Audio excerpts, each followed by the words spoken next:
So hi there, Chris. Welcome to Lead Generation Nation. I think the question that we always ask our guests just from the outset is, who are you and why should we listen to you? Why should we take 20 minutes to listen to you and the topics we'll be discussing today? Cool. So hi, I'm Chris Robson. I'm the founder of the Pod Farm. So we're a podcast editing and production service. We basically take raw audio from our clients and turn it into a polished product that's ready to be broadcast. Post-broadcast, we also do things like managing the host services for the clients. What else do we do? Analytics reports. We do stuff like producing jingles for our clients, logos. So pretty much a whole package service for getting people from having an idea to having a published and successful podcast.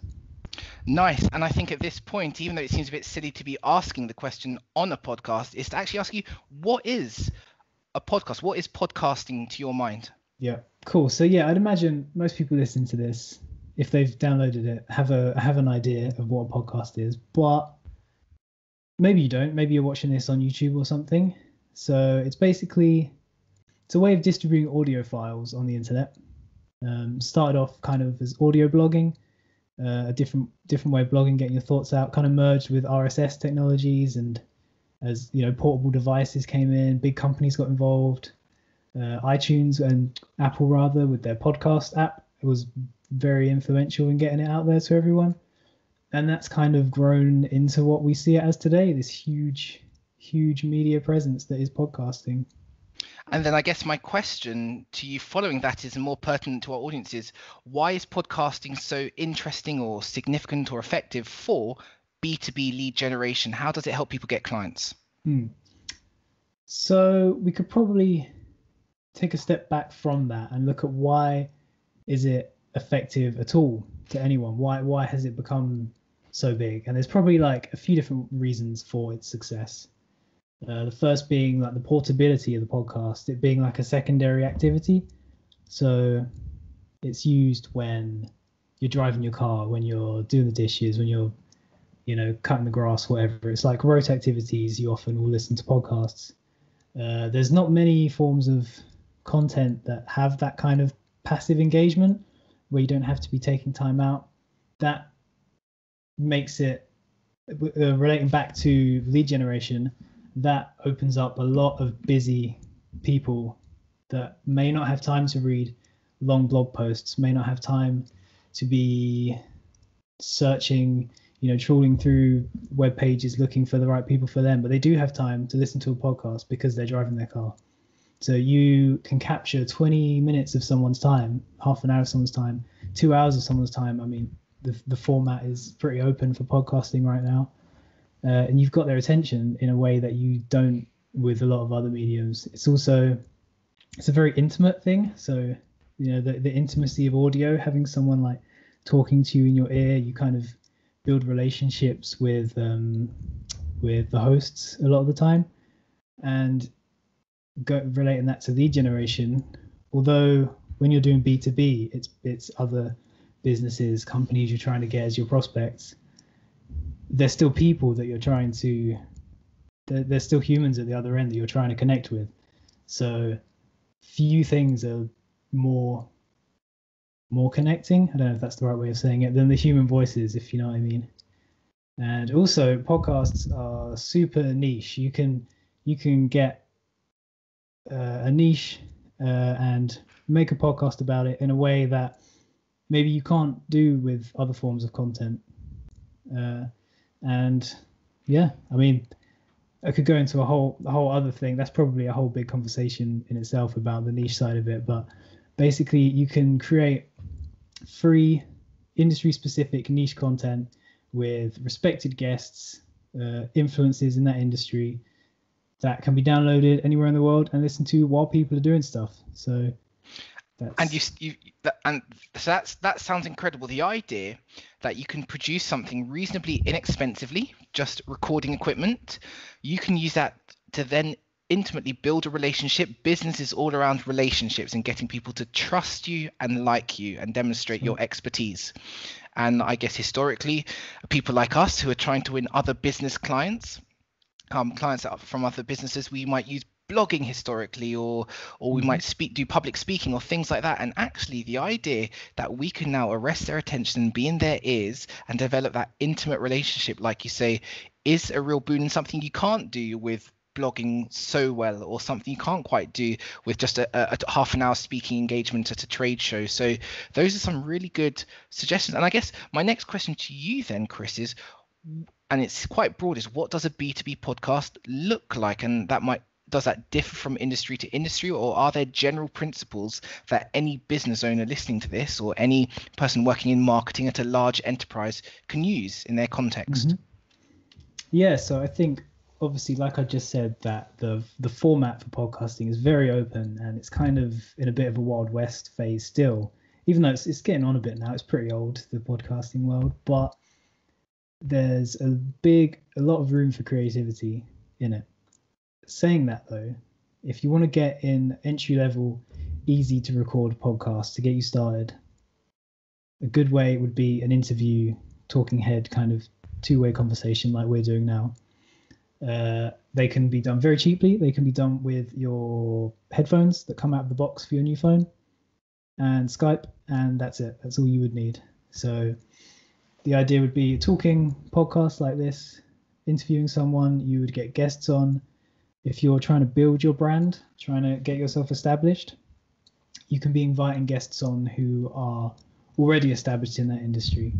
And for them to be taking time out of their busy schedules and appearing on your show, that's a big endorsement for your brand. That's taking their influence and their clout and using it to bolster your own brand, which is, I mean, that's great. That's standing on the shoulders of giants, right? Pretty much. If they've got a big audience, if they're an influencer, they will drive traffic to you. Obviously, you can't rely on that, but that is kind of a nice added extra. Once you've kind of built up a following, you can branch out into the kind of the solo episodes, where it's just you kind of flexing your expertise muscles and really like showing off your expertise to your target audience. But I'd probably recommend that came after you've established yourself with some interviews, got some guests on. Also, a good way of doing it is first few guests, having on people that you know already. It takes a bit of the pressure off. You know that you're going to have some good conversation. You're going to create some good content from that. It's just, I think, good practice to start off with. With these interview-like shows, they in themselves generate a lot of content. You have blog posts from that. You have Instagram posts from that. You have, tweets from that. You have small audio clips that you can post to Instagram, or you have export the video and you have YouTube content.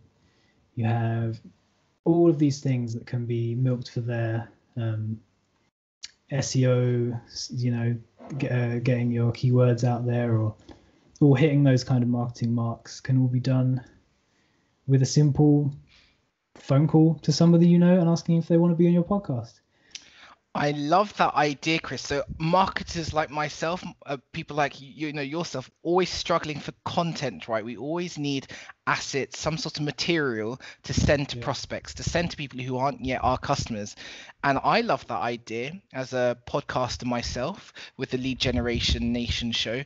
I love the idea that me recording this podcast is not just a one-off effort. I can split it into, as you said, into multiple smaller 1-minute parts or 3-minute parts or something like that, and these can be put in, as you said, on different channels. LinkedIn, for example, very popular network for B2B professionals. And the idea that if I wanted to get my business out there to other people, instead of forcing them to have to read through 900 words of a blog post or download a PDF or an asset, fill out a form, that they can hear and learn and see me, or hear me in particular in this case, in a 1-minute clip is over 6 days, 7 days, 9 days, if I can get 9-minute clips out of it. Really, really useful for marketing teams who have to create a lot of content very quickly and get it into multiple channels. So that's really encouraging and exciting. Where have you seen, Chris, businesses doing podcasting well? Are there examples you can give of great case studies, you might say, of businesses or business brands or agencies who do good podcasts so they can attract other new agency clients?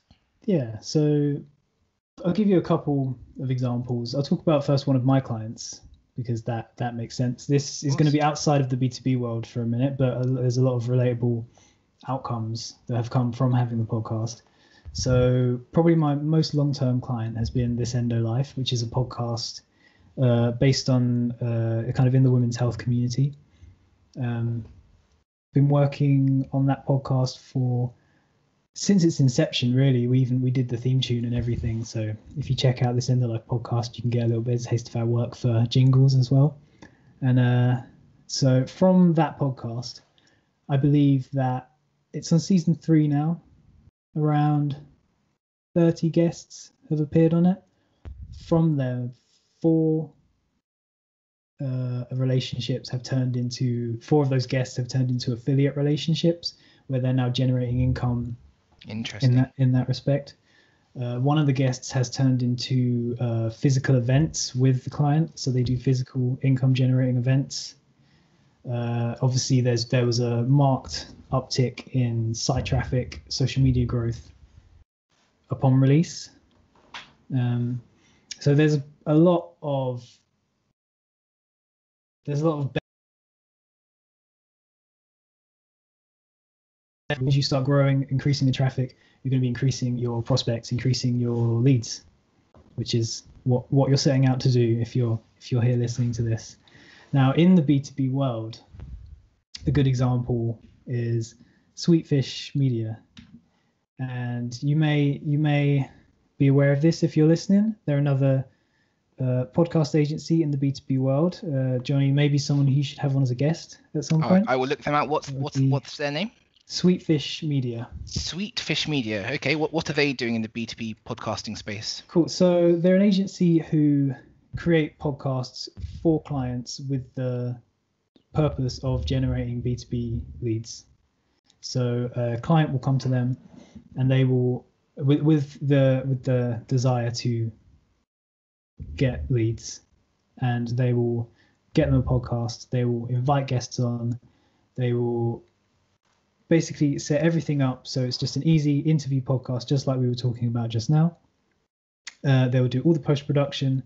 They'll send it back to the client. They will do jingles, logos, all of that stuff. They'll create posts. They'll create transcripts, all that content out of that. They'll create LinkedIn content, all of that for the clients. But another thing that has been particularly successful for them is that they aren't inviting on guests who they think will impress their ideal customers, their ideal clients. They're inviting on their ideal clients as guests on the show. They're designing their own podcast, which I forget the name of it now. It's B2B Growth Podcast, I believe. If it's not, we'll put it in the show notes and then people will be able to check it out. They have their own podcast and they invite guests on who they, with the idea of having them as clients in the future. And when the article that I read, written by the founder of the organization, at time of writing, 14 of the 20 new clients that they'd had in 2018 had been former guests on the podcast. So that's a huge number of their clients have come just from. Tell them about the show, ask them if they want to be on it. So many people say yes because it's quite exciting to be on a podcast. Everyone wants to be on a podcast. There you go. So that's really interesting what you were saying there, Chris, about how both Sweetfish Media, this B2B podcasting agency, and your own particular client, even though they're in B2C, they're using these podcasts not just to drive revenue and meet new customers, but for strategic relationships. Their thinking behind starting a podcast is, how can we have a way to open up and a dialogue and position ourselves in front of our future customers? And I think that's those of us in lead gen are always thinking of ways in which we can create leads in which we can get people, our ideal customers, to show interest in us, to have a dialogue with us, to get a sales conversation going.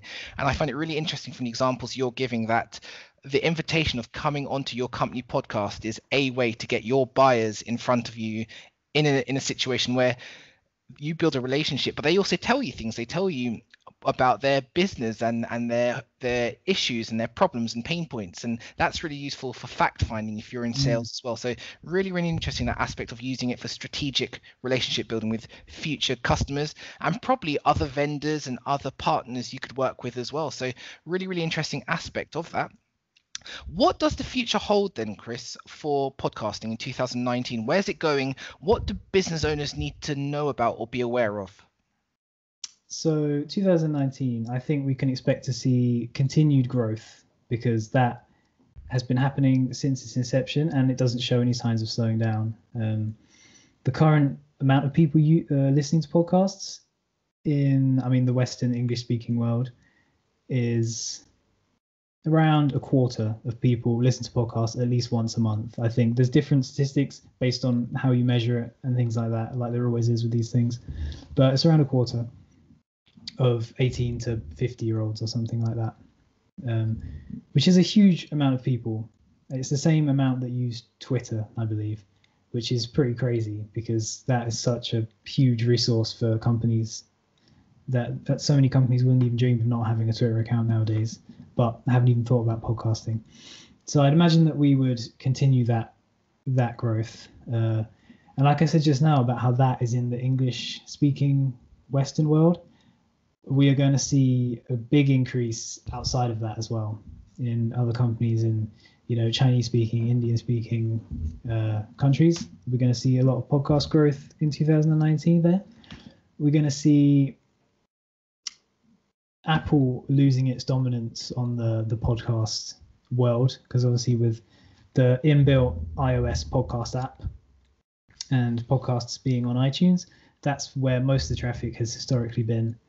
But now with like Spotify having podcasts on Spotify and Pandora launching a service with podcasts and all of these things, Google, I think last year had decided having podcasts come up under search results and things like that.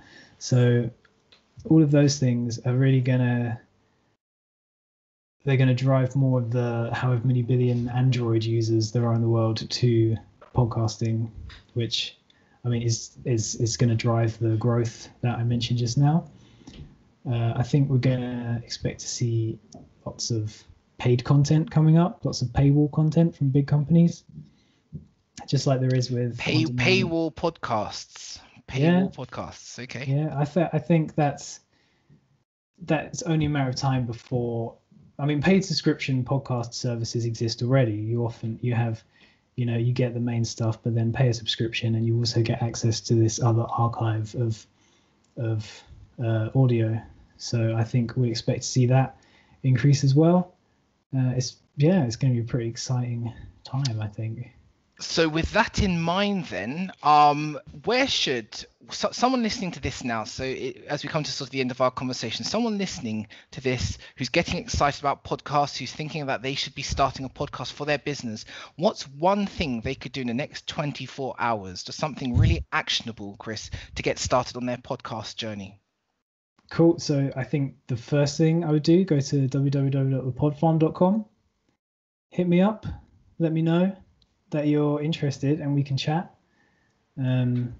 That I think probably the quickest and most impactful thing will be reaching out to someone like myself who can help you get started.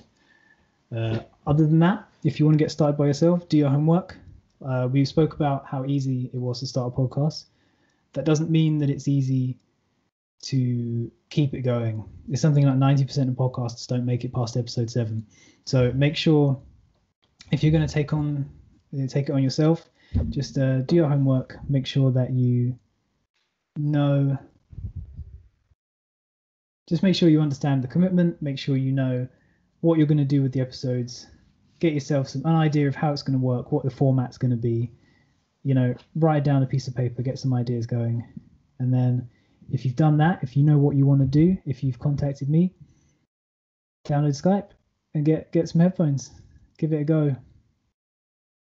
Well, Chris Robson from the Pod Farm, thank you very much for joining us today on the Lead Generation Nation show. No worries. Thank you. It's been a blast. Absolutely. Thank you very much, sir. Before I go, actually, I just wanted to say that to your listeners, if you visit the Pod Farm website, which is www.thepodfarm.com/LGN for Lead Generation Nation, as you can see on the board behind Jonny, visit there. There'll be a free download. There'll be a link to a free PDF download, which is basically the right tools to get you started, the right microphones, the right headphones, comparisons of equipment, price range of things, just to give you an idea of how to get started. And yeah, that was nice little things to get you started. Have a look around the website and then contact us if you. My man, so thank you very much, and thank you to everyone who's listening. If you have any ideas of anyone who would be good to be on the next Lead Generation Nation podcast, reach out to me on Jonny@leadgeneration.chat. Otherwise, you can go to the Lead Generation Nation website, leadgeneration.chat, to find out more about the show.